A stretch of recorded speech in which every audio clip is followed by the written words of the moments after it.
Hello friends, this video on mineral nutrition part 13 is brought to you by examfear.com. No more fear from exam. So with this we ended our discussion on nitrogen fixation. So in nitrogen fixation we studied how the atmospheric dinitrogen gas gets converted into ammonia by different means, biologically, industrially and atmospherically. Now we will talk about another process of the nitrogen cycle, that is nitrification. So what is nitrification? It is a process that converts ammonia to nitrite and then to nitrate. So in the previous process, that is in nitrogen fixation, we saw that atmospheric dinitrogen gas got converted into ammonia. So here the ammonia will get further converted into nitrite and nitrates. Now the question is, why do we need to convert it into nitrites and nitrates? So we will see that very soon. Now this process is also carried out by prokaryotes. When I say prokaryotes, the organisms without membrane-bound organelles, mostly bacteria, fall under prokaryotes. It is an aerobic process, that is, it needs oxygen. So now in the previous process, that is in nitrogen fixation, we saw that the atmospheric nitrogen gas got converted into ammonia. So this was nitrogen fixation, right? Now this ammonia will further get converted into nitrites. So this is nitrite, and this nitrite will further get converted into nitrate. So this process, this entire process is known as nitrification. Now the question is, why do we want to convert them into nitrites and nitrates? That is because many plants, basically why are we actually converting nitrogen? Because this atmospheric nitrogen cannot be utilized by plants or animals. Now ammonia can be utilized by many of them. Now nitrate is again a better form or a usable form of nitrogen. So there are many plants which can utilize nitrate. Now ammonia cannot be directly converted into nitrate. That is why formation of nitrite is an intermediate step. So the process of nitrification consists of two steps. Step 1, where ammonia gets converted to nitrite. Step 2, where nitrite gets converted to nitrate. So this entire process is known as nitrification, and it happens in presence of oxygen. Now this nitrite, as I said, can be utilized by the plants. This can be utilized. Right? Okay. Now let us look at the exact process. What are the reactions that take place in nitrification? So the first step, as I said, is oxidation of ammonia to nitrite. So what is ammonia? Ammonia is NH3, and what is nitrite? That is NO2 minus. So this is nitrite. So what happens in this step? This is ammonia. Ammonia gets oxidized, that is, oxygen is added to it to form NH2OH plus H2O. So on one step of oxidation, NH2OH, that is hydroxylamine, is formed and water is released. Now this hydroxylamine again form nitrite and 4 electrons. So conversion of ammonia to nitrite in itself is a two-step process. So if you see, this is step 1 and this is step 2. So what happens here? The microbes which are involved, the microorganisms which does this conversion, they are known as ammonia oxidizers because they oxidize ammonia. They add oxygen to ammonia. So they are called ammonia oxidizers. Intermediate products which are formed is hydroxylamine. So hydroxylamine NH2OH is the intermediate product which is formed. So when I say intermediate product, I mean to say that if there would have been only one reaction where you started with ammonia and you ended with nitrite, in that case there was no intermediate product. But in this case, first you get hydroxylamine, and then hydroxylamine, when again hydrolyzed, it gives nitrite.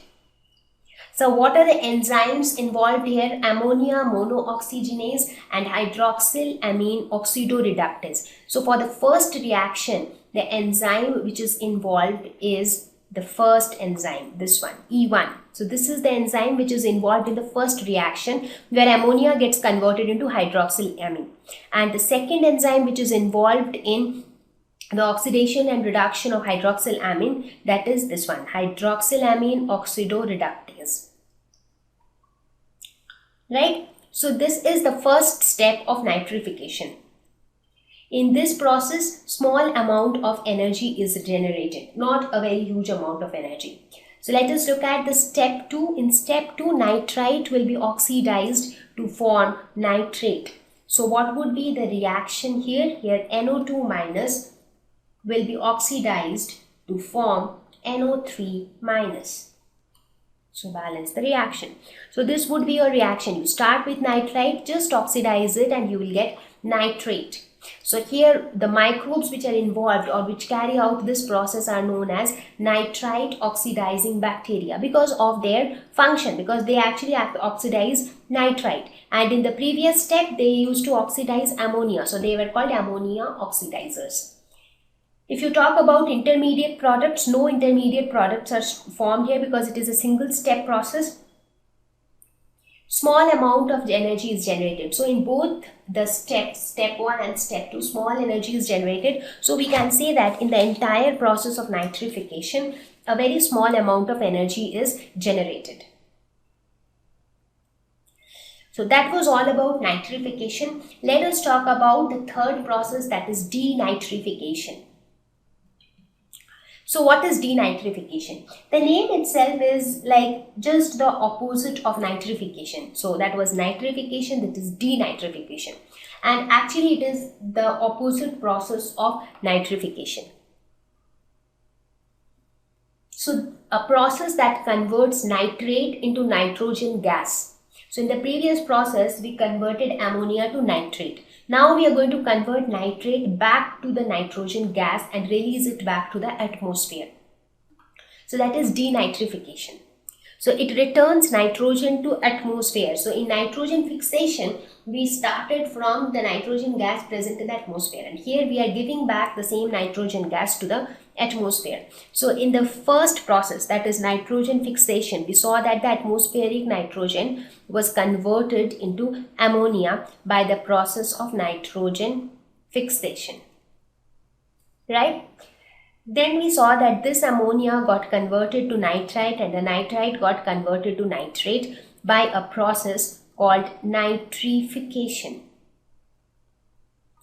So now in denitrification, we'll see that this nitrite will get converted back into atmospheric nitrogen. So this process is going to be denitrification.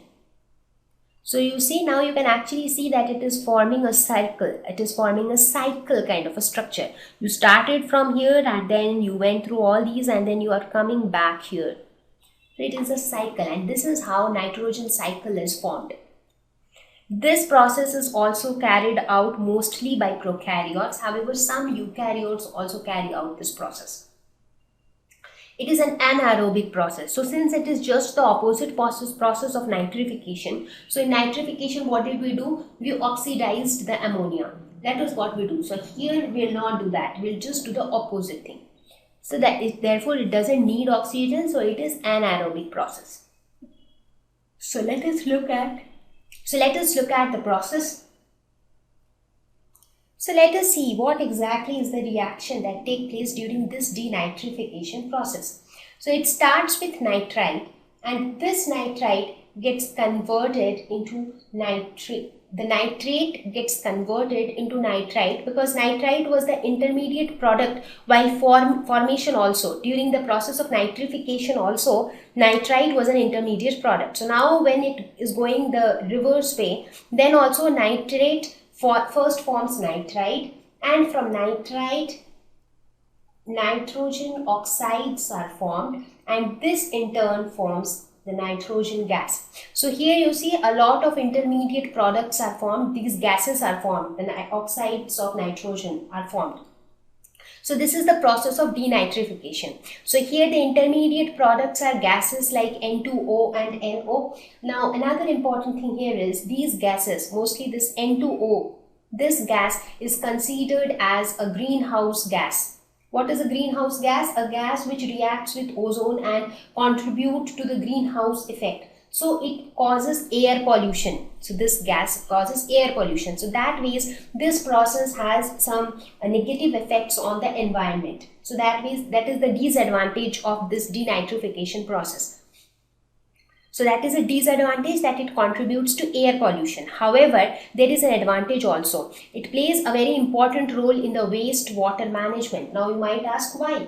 Because in wastewater, they might have a lot of nitrates, and if you have too much of nitrates in water, there are chances that algal bloom might develop on that water. So in order to prevent that, this process removes unwanted nitrates from the wastewater, therefore it reduces the chances of undesirable consequences. For example, it reduces the chances of algal blooms and all that. So that way it plays a very important role in wastewater management. Thank you. Please visit www.examfear.com to watch more videos, attempt free online test, get free study material, find tutors and mentors. Thank you once again.